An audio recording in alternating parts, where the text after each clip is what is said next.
Chapter 4. It's just something that I need to do.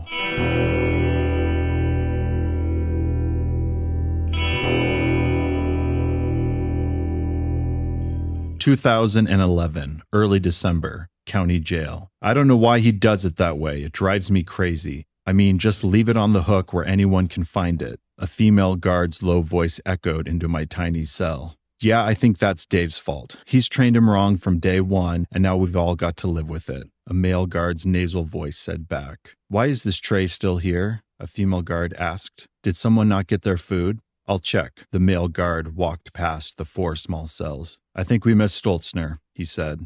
A second later, the male guard opened my cell door, handed me dinner, and finally revealed his face. As I waited in booking over the preceding hours, I tried imagining what these loud and brutish guards looked like and if I'd seen them here before. I wasn't sure, so instead I prepared to try to get an ounce of pleasure out of the meal. "Sorry it's cooled off, but it eats all the same. And don't worry, we'll have you out of here soon. They're working on a place to put you now," he told me as I held back my complaint that I didn't deserve to spend all day in booking.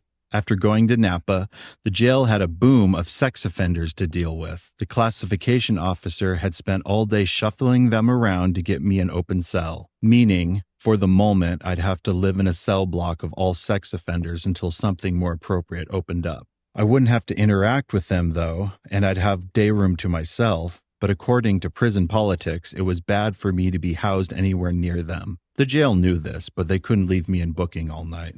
My lawyer, Lily, came to see me pretty quickly after I got back. "Wow, see, you weren't down there long at all," Lily congratulated. "The question is, are you ready for a fight?" "Yes, I'm ready to get this over with," I said in exhaustion. "Well, hold on. We're nowhere near the end. First, we need to reinstate your trial. I haven't even opened up your file since the order to send you to Napa. Once everything is up and running with the court, we'll need to do a review to see if you meet the criteria for the not guilty by reason of insanity plea. If you don't, there's not much I'm going to be able to help you with. But if all the boxes get checked, then we'll start bringing in forensic psychiatrists to see what they think," Lily explained. "How long will that take?" I asked. "Honestly, months. We should get you a few magazine subscriptions. You're going to be here for a while," she reality checked me with.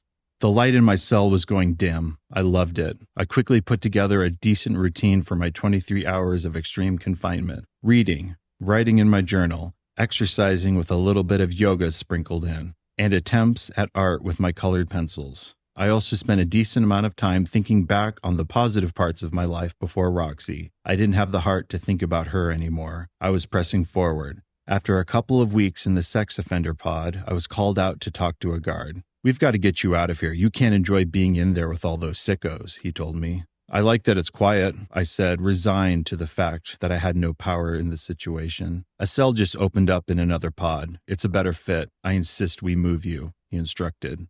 My sisters sent me a bunch of pictures of Christmases from our childhood. I even waited till Christmas morning to open it. They also sent a holiday gift package that the canteen offered. They wanted to make sure I had plenty of love. The new cell was working out all right. It was quiet, too. There was a guy in the next cell that was fine to talk to through the door. He'd been to prison and thought it was important to educate me on what he could. I don't know anything about the insanity plea. I've known a couple guys that have tried, but no one that's ever gotten very far. Maybe it'll work out for you, but if it doesn't, you're headed to the big house. And not just any stay either. You'll be on a high wall, he told me as I tried to act like I understood what he was talking about. "Levels, son. Prison works on a level system, and due to the nature of your crime and the extent of your sentence, you'll have a high level. But don't worry, after a few years, it'll come down, and you can do normal stuff in the yard. But first, you'll be stuck in a cell block where it's no hands, only knives. And it'll be you and your brothers versus the Mexicans and the blacks. Trust me, see, it can get rough. There's usually not enough white boys to make it a fair fight," he explained to my horror.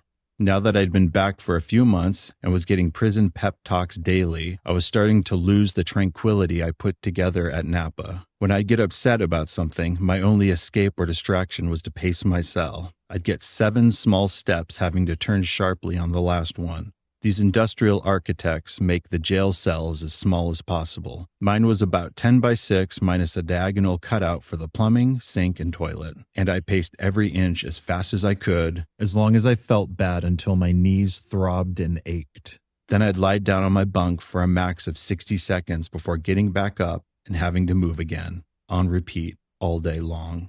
It was around this time that I turned my attention to God and how much I hated him. It became the fuel by which I did everything. I couldn't understand how all this had happened. It almost seemed like a cruel joke or a vicious game. Let's raise a man, have him struggle his whole developmental life, then give him a taste of everything he ever wanted, and then take it away by making him the town monster. I'd pace harder and harder the more I thought about how wronged I'd been by God. When my knee pains became too much to bear, I tried to cry to somehow release any amount of the hurt I felt. But as soon as I'd fail at this, I'd be back up pacing again. After months and a few pointless procedural court dates, Lily was back to see me. Good news, C. The public defender's office is going to pay for you to meet with a forensic psychiatrist. I picked one out I like.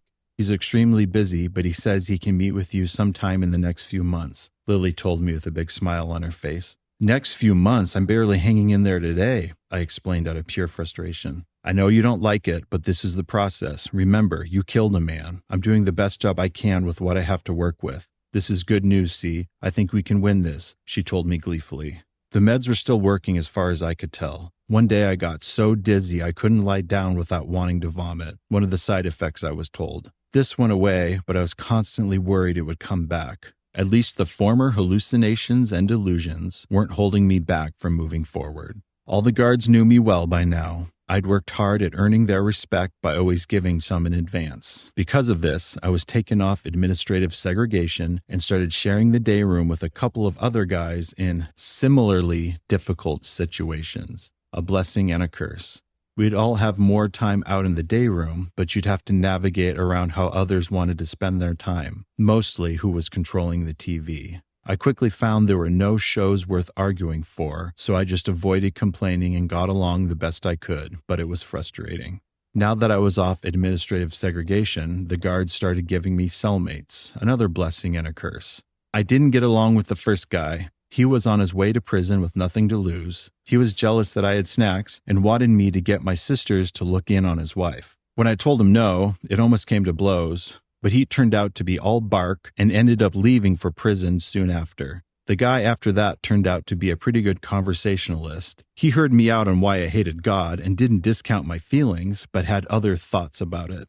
I think we alone are responsible for the things we do, good or bad. God didn't make you kill that man. Everyone goes through difficulties, and I think God is there to comfort us, not to break us down to teach us harsh lessons, he explained. As I worked on my issue of hating God, I couldn't argue that I had blessings in my life. My family had divided up the week's visits so I'd be able to see someone different each day, and on occasion a friend would stop by. Another blessing was Starla kept money on my books, and having those little extra luxuries each week made a big difference in the long run. Starla also put money on my inmate phone account so we could talk on non-visit days, where she'd often read me inspirational quotes or do meditation and breathing exercises. As far as my wants and needs were concerned, I had it better than most. Since starting meds, I was having a hard time getting back into art. I tried, but mostly ripped up my efforts. I decided instead to try to write a poem every day. As an experiment, it started out fine, but it took a dark turn rather quickly and I had to stop. It seemed as though my subconscious was not happy with the mundane routine and the repression of the meds on my emotions. I'd read something off the book card occasionally, but I preferred to lie around and daydream. Whenever I could get a magazine, I'd give it my undivided attention. By summer, I had run out of tricks to keep motivated, and I really needed something to happen. After months of waiting, it was time for Lily's forensic psychiatrist to start visiting me. Now that I was finally getting attention, all I knew was to answer his questions as honestly as possible. We spent hours going over all of the details that I vividly remembered. He also had a bunch of standard psych evaluations. I still remember one of the weirder questions being, "Do you have sexual feelings on elevators?" As I left our last session, he reassured me that his report would be helpful. That made me feel a little better. Soon after that, a contagious hand, foot, and mouth virus spread throughout the jail, and I was the last to catch it. Good thing I waited. Now there was plenty of room in the medical wing to house me. 2011.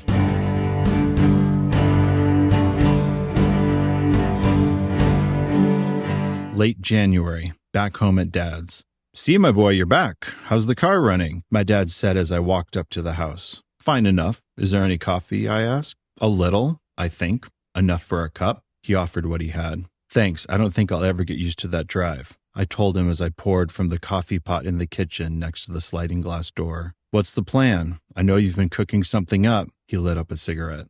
John and I decided we both needed a break. He wanted to decompress from his trip, and I need to figure out some stuff to keep Roxy from leaving me, so I'm back doing that, I said as I lit up my own cigarette.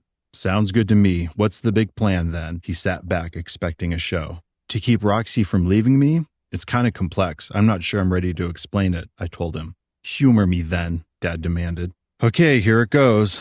We're going to turn my new art and music into an app for cell phones, I told him with little fanfare. What's an app? He said dumbfounded. Exactly, I told him. It's a hard plan to explain. An album for cell phones? I don't get it, he said lost. I'm not sure I get it either. I'm just hoping to act confidently with this idea until I find and inspire someone who does, I admitted. I called my sisters. We all decided to meet up at Starla's house. I put my dirty laundry in the wash and cleaned myself up. Once I was ready to go, I stepped outside on the deck for a quick smoke, and I heard it again. Tomorrow you will go to the Animal Safe thrift store. There you will find King Cat. You will name him Cowboy. You will spend $100. It was my voice from the future again. I had forgotten all about it. My dad's cat had recently run off. He was more of the neighborhood's cat, but after showing up on my dad's birthday, he made himself comfortable. It had been weeks since anyone had seen him, and Sandy was concerned. We need a new pet, I thought as I drove to town. I'll have to meet this King Cat. So, see, how are things going with Roxy? Starla asked me early on in the evening. Good. She's been stressed and on my case a bit, but I think it's going well enough to get Mom's engagement ring fixed up. I told my sisters casually as we ate some chips, ignoring all of Roxy's recent red lights. She even told John what her ring size was over Christmas. See, that's a huge step. Are you ready? Sandy inquired. Well, I think I've proved I can't do any better, and if she's willing to go along for the ride, I think I am too. I wish we would have run off to Reno and done it right away. We'll probably have to do a whole ceremony and everything, I told them as the reality of marriage was now hitting me. See, I'm glad to see you have somebody you care so much about. I hope it works out for you, Starla told me. Thanks, I said. I'm going to go to the bathroom. Then let's go already. I don't want to spend the whole night just sitting here and grazing, Sandy said as she left the room. Hey, I had an idea earlier. How about the three of us go to Animal Save in the morning and get Sandy a new cat, I suggested. But let's keep it a surprise. The next morning, I walked up the stairs to the back room where they housed the adoptable cats. They only had a few, an old gnarly gray one, 2 black sibling kittens, and a golden yellow striped kitten. Can I pick him up? Asked the volunteer behind the counter. Oh, he's very friendly. Go ahead, she told me. Hello, King Cat, I whispered in his ear as I held him to my chest. Sandy and Starla had gotten distracted by the black siblings by the door, so I brought him over. Sandy, I'd like to introduce you to Cowboy, I told her as I handed him over. Starla got to work filling out the application as Sandy and I played with the cute little guy. When we were approved, the adoption fee was $85, but the voice had told me to spend $100, so I told the volunteer to keep the change from a $100 bill. Now everyone is happy. My sisters, the volunteer, and my voice from the future. After the acquisition of King Cat, Roxy called me and asked me to stop by a recording studio to hear the new songs Mary's been working on. There were a handful of other friends there too. I invited everyone over for dinner. My dad was making the only meal he knew how, chicken enchiladas. I made a few more calls and invited a few more people. Now I had to get home quickly and try to put some sort of presentation together about the app. Starla, could you help me with something? I asked as she played with Cowboy. Probably. What do you need? Could you sit at Dad's computer and type up some lyrics as I read them? He still doesn't want me using it after I crashed it. Sure, see, she told me as she got up off the floor. And now I go to sleep, ashes will blanket me, and that's the rest you'll see, I said as I finished reading through the lyrics that I had scrawled across many pages of my pink zebra print notebook. That's it? That's the end? She asked. Yes, I'm going to relish the moment this song gets recorded and Roxy gets to hear its full potential, I told Starla with the same passion as a marathon runner breaking through the finish line tape. Cool, C. Do you want me to print this? She asked. Yes, print it on the backside of these. I need like 7 of them, I said as I handed her a bunch of old show flyers. As surrounded by talent that the Nevada City art and music scene seemed to be, Jill brought an array of technical and organizational abilities to the table. She was short, with brown curly hair and a genuine smile. She was my first and last hope of pulling off this app. She showed up later in the evening after most people left to beat the rain, and soon Jill and I got to talking. He's a cute cat. Sandy looks really happy with him, she told me. Okay, let's hear it. What'd you bring me out here for? I explained the basic idea, the Metalluya Heavy Mellow Survival app. I gave Jill a copy of the lyrics that I decorated with stickers. She took a second to collect her thoughts. It's a good idea. I just don't know how practical it is. Like, how much data are you going to require? I don't think anyone's doing anything like this, she thought aloud. That's why we've got to jump. We'll be the first ones in the pool, I added. Even after you get all the art and music made, you're going to need a decent-sized team working on the tech side of all of this. And I'm guessing you don't have much money, do you? She asked, already knowing the answer. I don't. I'm not even sure what I need. But this is the chance to build something new. We'll find the cash somewhere. I just want to get the right people on board before I go chasing the money, I explained. Can you come by the coat of arms tomorrow? It's the new gallery I'm operating. It'll give me some time to think about this. I'm definitely interested. Who else have you got on your list? By the time the rain started, everyone was gone, and I was too drunk and too stoned for anything else. I kept drinking and contemplating ways to talk about the app, or at least talk about the way I talk about it. In anticipation of the storm, earlier in the day, my dad burned a pile of leaves near the deck. Once I heard a break in the rain, I went outside to have a cigarette. As I looked out in the darkness, there was little to catch my eye. No weird lights from the neighbors, no stars in the sky. But then I noticed a dying ember down in the burn pile. It grew as I stared at it. I was shocked. How could there still be life to this fire after all this rain? I had to investigate. As I approached the fire, it exploded into a 4-foot-tall fire tornado. I instantly knew I had to take off my boots, that this was now holy ground. I walked closer. I was scared, but the fire seemed to be inviting me to take a better look. I felt eyes all around me, from every angle and every side. For a second, I could see myself from the perspective of the fire, but once I was back in my own perspective, I gave the fire a thumbs up and started stepping backwards, somehow knowing I had seen all there was to see. Then the flames died back down as I put back on my boots and went back in the house.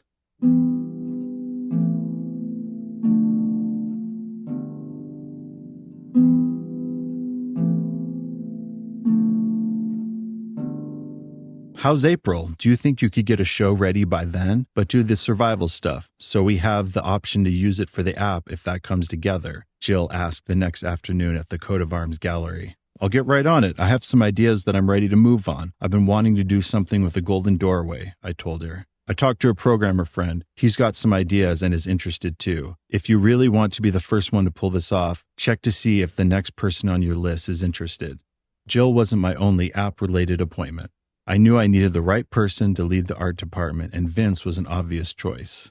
Vince was my earliest cheerleader. He had already had successes in the art world, so his support meant a lot. You could always pick him out at a show, few stood taller. He worked on his art harder than anyone else. His sense of humor came across in everything he did. The Nevada City scene greatly benefited from his presence. He lived with Claire. Claire made it all work. She kept things organized and well presented. Sewing was one of her gifts, and she was always working on something amazing. She had short brown hair and embodied all the charms of a desirable woman. It took me a while to be comfortable around her. She was too strong of a woman to put up with adolescent male behavior. She was good motivation to act my age. If you're looking for a yes so you can tell people I'm on board, then it's got to be a no. But if you want me to be a part of it in some way, I promised Drew I'd make him a music video soon. Maybe you could work something out with him to include it. Feel free to credit my work to the name Karen Little, Vince told me coldly.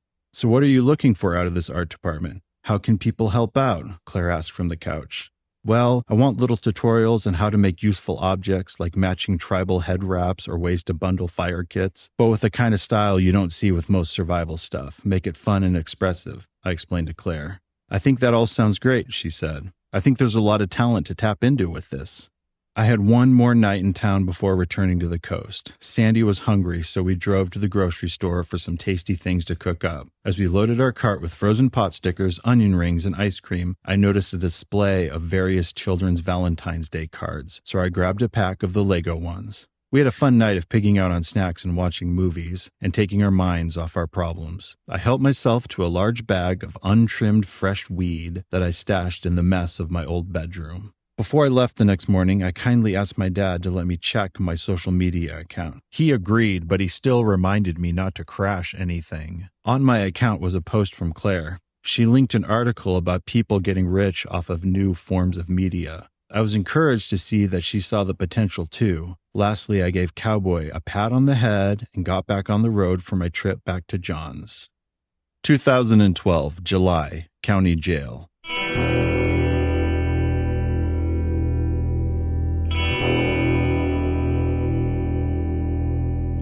The hand, foot, and mouth virus hit me hard and at a bad time. Most people just experienced a rash of red contagious bumps, but what I got came with a cold. For the first few days in the medical wing, all I did was sleep.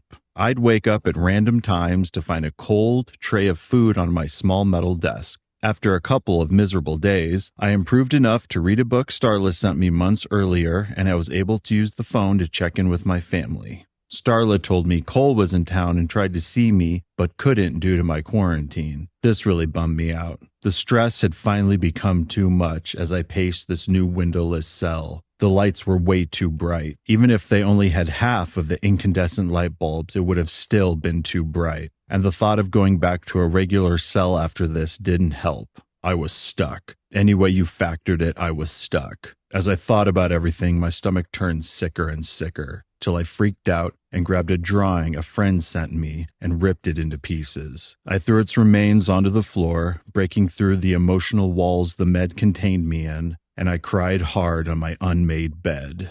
A few days later, I was free and clear from the virus, and one of the classification officers came to talk with me. Stoltzner, we've been watching you with the seriousness of your case and all. I just wanted to say that the way you've carried yourself under all this weight, well, you've earned my respect, he said. Thanks. It isn't easy, I admitted. I can't imagine it is. He paused. Look, I've got a problem, and I was hoping you could help me with it. Okay, what is it? I asked. I've got nowhere to put you. The pod you came from is filled with guys worse off than you. I can't send you back there. I was wondering what you thought about going to general population. He proposed his easiest solution. I kinda don't feel good about it. You guys housed me with the sex offenders for that month, and I know some knucklehead's gonna make a big deal about it. I'm trying to get through this without any friction, I told him sternly. Yeah, that's what I thought too. That should never have happened. He paused again. I have one other place I can put you, but you'll have to promise that you'll be on your best behavior. I just opened an overflow male dorm in minimum security. I think you do just fine there. Do you play gin rummy? I was asked 5 minutes after picking my bunk and setting down my things. I have, you'll have to remind me, I told the table. There's only 3 of us that play. It works better with 4. Whenever you're ready, grab a chair, one of the guys from the table said. I'm ready now, I sat down. You sure got a lot of stuff. Where'd you come from? Someone else asked. Medical. I picked up that hand-foot thing that was going around, but don't worry, I'm better now. I told them to ease concerns. Where'd you come from before medical? The third guy chimed in. AdSeg, I told them with the fleeting hope of keeping myself under the radar. What were you doing there? The first guy asked. It's kind of a long story, I said as I tried to deflect the inevitable conclusion of this line of questioning. Well, it's your lucky day. We just so happen to have nothing but time, the second guy replied. It's kind of an involved story. I'm not sure I feel up to telling it, I said. All right, you guys, cut it out. He's that Stoltzner guy, the one in for murder. How did you ever pull off getting sent down to minimum security? The third guy joked, which led everyone to have a big laugh. I played so many cards that first week, I'd almost have to be reminded that I was still in jail and still under the same difficult circumstances. The guards wanted to keep this dorm flexible, able to be shut down instantly if needed, so they kept it as small as possible, which worked out great for us. Everyone got a bottom bunk. It remained relatively quiet and stayed pretty clean. The whole dorm got to share 2 hours in a large day room with a TV, ping pong table, and outdoor rec yard area. We were also very blessed to have a payphone in the dorm with us, but it could get awkward to have personal calls in front of everyone you cohabitated with. Well, see, the psychiatrist I sent didn't let you down. He just turned in an 80-page report. The bottom line is, he says, due to the symptoms of your mental illness, you weren't able to tell right from wrong and therefore are unable to be held responsible for your actions. This is great. We're getting close, Lily told me. That's awesome news. What comes next? I asked. Now the court is going to have to hire their own independent forensic psychologist. I have a pretty good guess on who they'll use. He's more available than the guy I hired, but all in all, it will probably still take a couple more months. Hang in there, we're almost done. Lily chose encouraging words before parting. I was getting used to dorm life. There was a lot of turnover. It didn't take long for the card players to move on and be replaced. Also, the dorm was where they sent the weekenders. These guys served their time for lesser offenses on Friday and Saturday nights. They were generally a bunch of grumpy alcoholics, but if you left them alone, they'd do the same. I still paced some, right down the long row of bunks. I had about a 25-foot runway. But now it wasn't about hating God. It was more of a stress reducer and thought provoker. I took a lot of naps. It's incredible how much sleep you can get in jail. It wouldn't be out of the norm to get 16 hours. But it was never a deep sleep. It was more of a lightheaded, half-conscious, uncomfortable, restless sleep. But you got a lot of it. One of my new habits bothered me. I had the constant urge to rearrange the plastic chairs and tables whenever people weren't sitting at them, when everybody in the dorm would mellow out and take a nap. I'd fight it for a while, but I couldn't help myself. I'd get up, spend 2 minutes shifting it all around, and then go back to sleep. It bothered me because I knew it was pointless, but my higher control freak self couldn't let it go. You caught me on pizza day again. Wow, that always seems to happen, I said to Sandy in the visiting booth. Oh shoot, did I get you during lunch again? She asked. Nope, great timing, I just finished. How's old cowboy doing? He's loving the new house. He's out and about most of the day, and when he finally comes home, he's covered in sticks and burrs. He's a real funny cat, she told me. How does Starla enjoy being a new homeowner? Is it everything she hoped and dreamed it would be? I asked. It's a longer drive to work. She doesn't love that. Dad keeps stepping in and making homeowner-style decisions. He's been cutting down some trees to improve the view. It's annoying, Sandy explained the new dynamic. I still can't believe Dad lost his house to the bank. I wish I would have been more aware of what was really going on and not just chasing this stupid app and messing around with WikiLeaks, I confessed. Don't be so hard on yourself. Not now when you're so close to getting back to Napa, she said to encourage me. When I get back, I want a real pizza. Maybe I can get back for my birthday, I wondered. We'd love to bring you one. Have you heard from Lily recently? Sandy asked. I had a couple visits with a court-ordered forensic psychologist. He was friendly enough, and our last session seemed to be productive. I spent the next few weeks waiting to see which way it was going to go. Finally, I was called out to see Lily. He agreed. He also concluded that you were out of your mind and couldn't tell right from wrong. This is fabulous. The DA is going to have a hard time fighting these reports. We've got a court date next week. We'll wait and see what they want to do, Lily directed. With this latest news, for the first time, it felt like it was okay to be excited for the rest of my life. Within weeks, Lily presented me with a plea deal from the DA. If you plead no contest to a charge of murder too, the DA will accept the dual plea of not guilty by reason of insanity, she explained. Murder too? I don't see how they have the evidence to support this. It should be some sort of manslaughter. I don't want to let them get me on something more than I did. This is ridiculous, I emphatically told her. I completely agree, but the charge you take makes no difference once you get back to Napa. You'll have to run the same program either way. You still have to go on outpatient, and after 6 months, you'll still be eligible for that. But if you choose to fight this for a lower charge, there's still a chance you could lose and be sent to prison. If you take it, it's all done. You'll be on your way out of here. I'm going on vacation next week, so take some time and talk to your family about it, Lily instructed.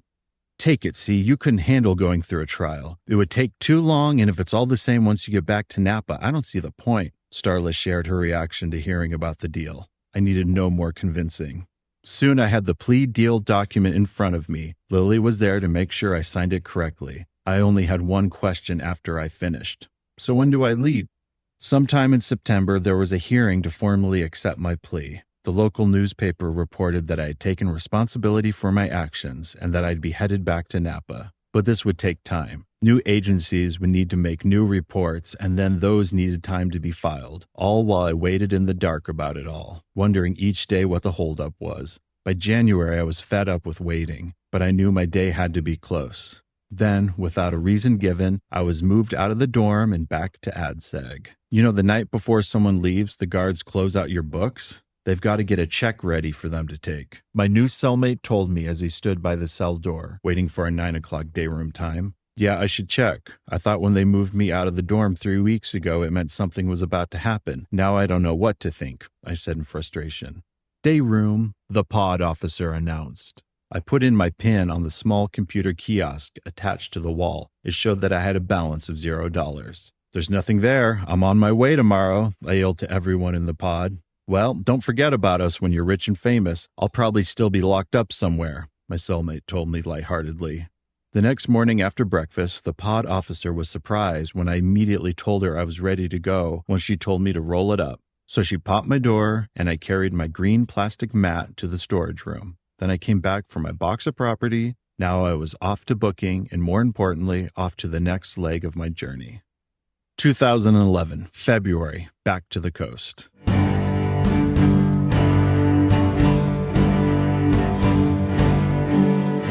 I had enough self-control to drive back to John's without smoking any weed. My sober mind had milder, more realistic thoughts about what I needed to do with the next 2 weeks. I thought about the Lego Children's Valentine's Day cards I bought at the grocery store. That could be something, I told myself to the noise of the road.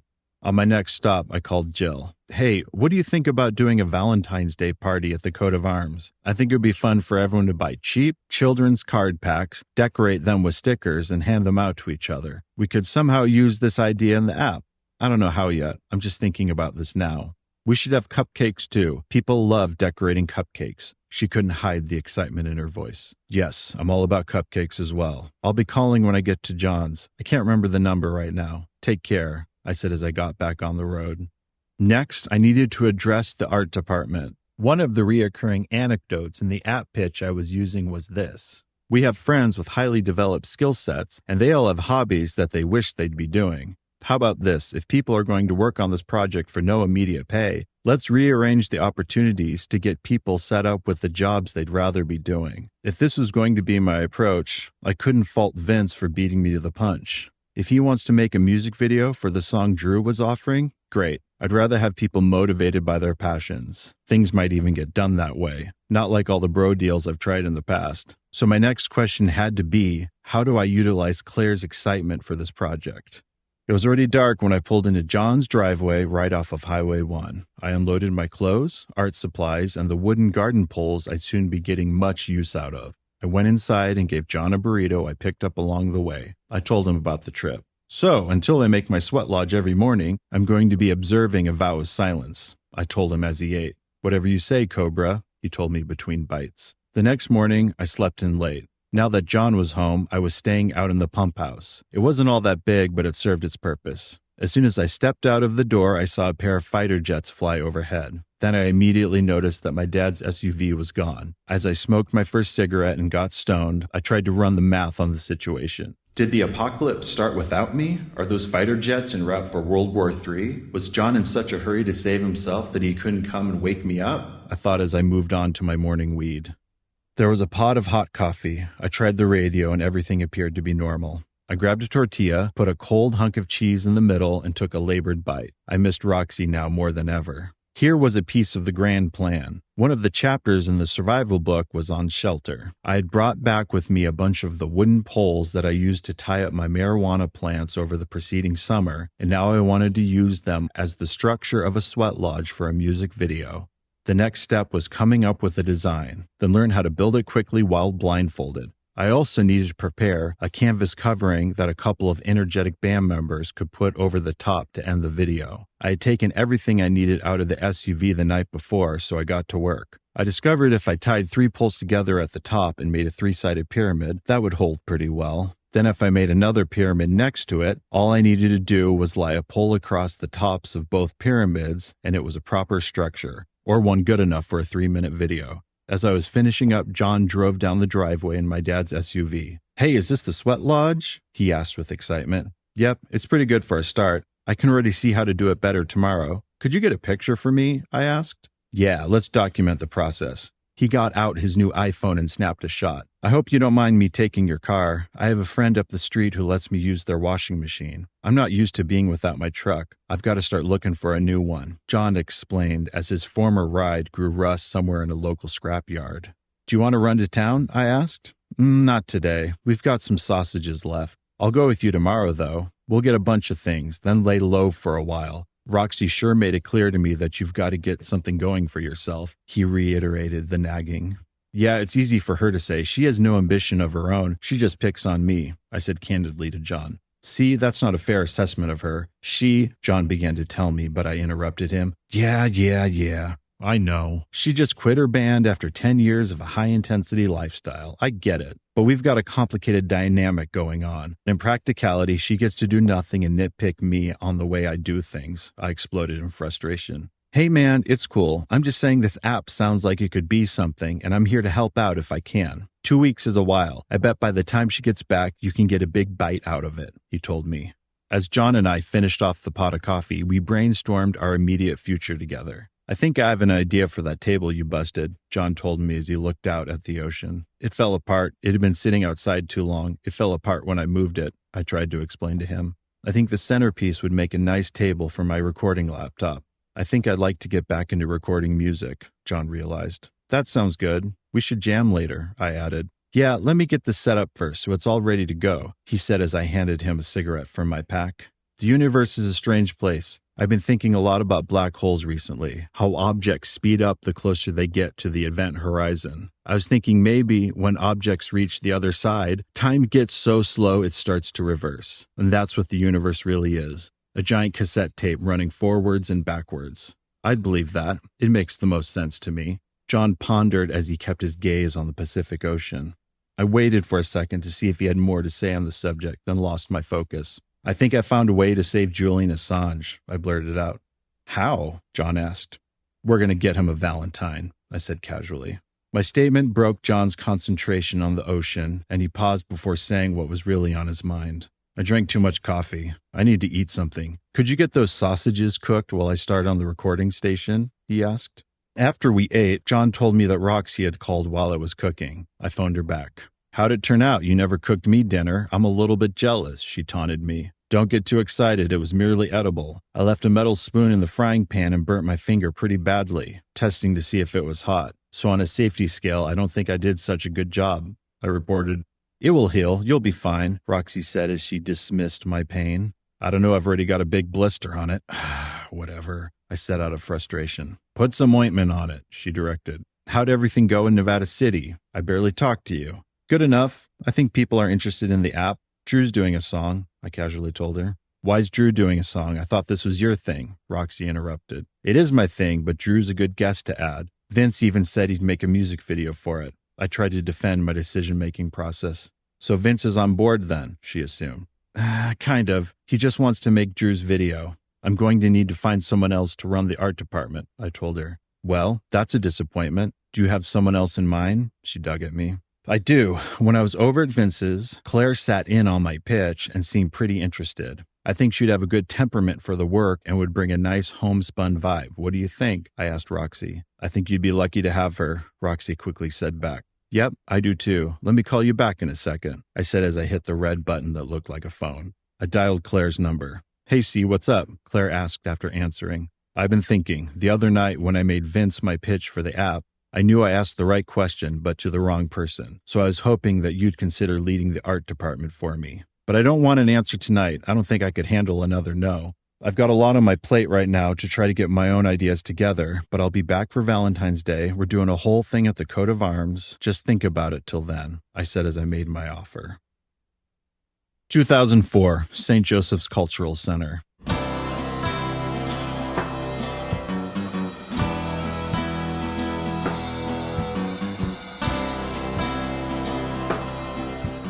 I parked out on the street of St. Joseph's Cultural Center. I was late. I could hear that Eli had already started his set. As I investigated the building, all of the obvious doors were locked. So I gave up, rolled down the windows in my car, and listened the best I could. St. Joseph's takes up a whole block. It used to be the local Catholic church, but had been willed to the city at some point. The large wooden hall dates back to the 1800s. There's a large rose garden out front that was popular for weddings, graduations, and other festive events. Attached to the hall is a large 3-story building that's home to a local museum, a dance rehearsal space, taiko drumming den, a practice spot for us local musicians, and 13 art studios and an apartment. On this night, Eli was playing in the large art studio, and without having a proper knowledge of the center, I can see now why I couldn't find it. Even though I was late to the show, I was right on time for St. Joe's to become the home base for the local art and music scene. I don't want to use blue on this one. I'm going to avoid it altogether. I'm even going to avoid green and purple. Just red, yellow, black, and white. Eli told Jen and me as he started his new painting in her studio. No, say it ain't so. Don't hold Blue hostage. What about Picasso? He'd freak, Jen exclaimed. Why's that? I asked. Picasso's blue period? He spent years painting only in blues and greens. It made him famous, Jen told me. And now it's about red and yellow. Heat. It's summer out. We'll save blue for later, Eli went on. The scene was picking up steam. Recent Nevada County College graduates were finding out for themselves that back home was a great place to bring their new degrees. Soon, it wasn't hard to get a like-minded audience to check out the variety of local musicians and artists. It was a fun summer. You're that Choose Your Adventure guy. I'm Cole. I got your CD from the record shop. It must have taken you a lot of work. Cole made his introduction as we walked in a large group to a house party. Yeah, I don't know what I was thinking with that, but thanks. I've seen your band play around town. You guys are great. You got any shows coming up? I asked. Nah, that band's over. I'm working on something new, Cole announced to me. With the sudden boom in new talent, and after my recent failure with the Choose Your Adventure CD, I wasn't in a rush to showcase my lack of musical direction. But with the need to reimagine it, I found a couple of good open mics around town. It helped that none of my new friends ever showed up, so I felt free to try out new material and practice in front of a small, lifeless audience. And after I was done, I dropped by St. Joseph's to see who was out. See, can you drive us to the gas station? We need some beer, and I've already walked down there twice tonight, Drew asked as I climbed up the stairs. Like now or in a few minutes, I replied. It can wait a few minutes. Whenever you're ready, I guess, Drew told me as he backed down. I walked over and sat on a chair next to the always occupied brown velvet couch. Jen was digging in the ashtray. Somebody stole it, she said under her breath. See, will you bum me a smoke? Yeah, here. I handed her a blue American Spirit and she immediately ripped off the filter. Do you know why the moon is the same size as the sun? She asked.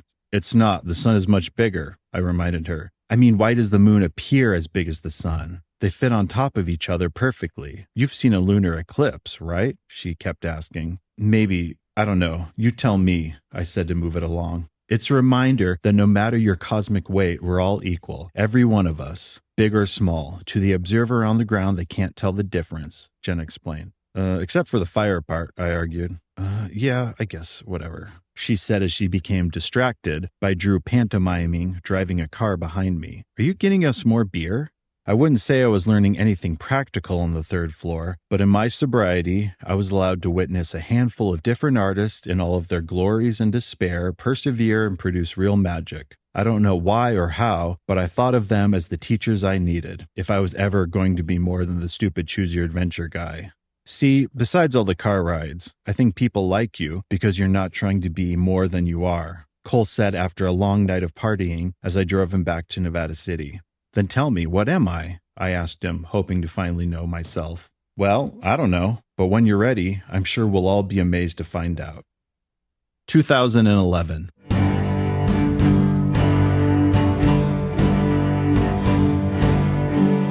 February, the coast.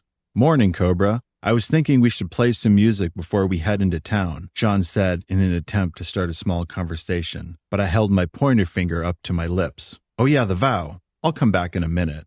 On the second day of working on the sweat lodge, I made a couple small tweaks and added some rituals. Now, before I did anything, I needed to find west on my grandpa's old army compass. Then, once I finished, to show I was happy with my work, I'd set down a dinosaur I'd painted black and named Salad Buddy. That was easy. Tomorrow I'm going to up the ante and put on a blindfold, I told John as we walked into the house. Are you ready to play? Sure. Roxy called, he told me. Okay, I'll get to her in a minute, but first let's make some proper noise, I said as I grabbed my guitar. I want more than a slice. How much is a whole pizza? I mean, we'll eat it, I asked John as we drove along the coast to town. I don't know, but it can't cost too much. I don't really care what's on it. Maybe no pepperoni, John said as there was a break in the conversation. What'd Roxy have to say? She's bored. She's just checking in on me. I guess talking to me is a fun distraction, I said. Do you know what you're getting at the store? Do you have a list? He asked. No, but I'll know it when I see it. Vegetables for juicing, food stuff, art supplies, Valentine's, I rattled off. Valentine's, so you're really doing this? He asked. I guess I have to. Don't worry, it'll be fun. I'm going to make it a whole thing, I vaguely explained. John guarded the warm pizza as I made a few quick stops around town. Once I loaded the last of my goods in the back seat, John asked if it was cool if he drove home. Sure, I don't love driving, I told him. Did you get everything you needed? He asked. Yep, they had Superman, Wizard of Oz, High School Musical Valentines. I also found a couple sets of gold leaf dinosaur stickers. I explained as if I had won a small jackpot. There's got to be more than that in those 3 bags, he pressed me. There is. I picked up a couple of surprises, I teased. By the time we got home, I was glad John wanted to drive because I was able to finish my half of the pizza while it was still warm. Now I got to work cleaning and preparing the fruits and vegetables to be easily ready to juice for the next few days. I decided there was no better time than now, so I made John and I a big pitcher and brought it into the living room. And now for a surprise. I pulled out a large bottle of Jack Daniel's whiskey and poured about half of it into the fresh juice. I don't know what you're going to do, but as for myself, I'm going to sit here on the floor, drink this spiked juice, and mess with these Valentines, I told him. John sat on the other side of the room and fiddled with his recording setup as I quietly laughed to myself and came up with nicknames for people. Hey, John, do you think the name Punk Rock Kenny G is offensive? I shouted, not knowing if he could hear me over his headphones. Yes, he answered, being a little annoyed at my constant need for attention. But I didn't tell you who it was for, I protested. Cobra, let me ask you, if you showed up to a Valentine's Day cupcake party and someone addressed you as Punk Rock Kenny G, would you be in the mood for it? He asked as he lowered his headphones. Me? Nobody would do that. And if they did, it would be too confusing. There's too many other good candidates for a name like that, I told him. Well, you asked for my opinion and I gave it. It's a little mean and disrespectful, he told me as he put back on his headphones. I'm still using it, I muttered to myself as I got up and walked out on the porch to have a smoke. I wonder if Roxy's still up. I've been getting a lot done tonight. I wonder if it's a good idea to keep her updated on my progress, I thought as I took a hit of weed. No, don't. Keep it all a surprise. Don't tell her anything. It's not good to be talking about this WikiLeaks stuff over the phone. I countered myself as I took another hit. I need my stickers out of the pump house to know where I'm going with this, but I left my flashlight out there. And I hate that it's so close to the road. Someone could miss the corner and drive into me, I thought as I took one more hit. Are those boat lights out there? Why aren't they in a dock somewhere? I don't really know how all that works. But if aliens want to hang out over the water, I guess it's better than being around me. I tried one more hit, but just sucked down some ash. I got up out of the wooden chair and stood in front of the stairs as I lit up a smoke. I really need my flashlight and my stickers. I'll probably break an ankle on some rocks just getting over there, I continued. But John has a flashlight, and I'll just do the stickers tomorrow. What I need to do is tell Roxy I'm getting this app figured out. But just don't talk about which Valentine is for Julian Assange. That should be a secret. Or make a bunch for him, and give those out too. No, that one's a UFO, or a plane. I can't tell where the horizon is. I've got to quit smoking. Punk Rock Kenny G is great. People will love it. John's just jealous. I think it's time for things to manifest. I wish I would have had a shot with Charlotte, I thought as I realized my mouth was parched from the weed. I need a little more juice, if there's any left, I thought as I put out my butt and went back into the house.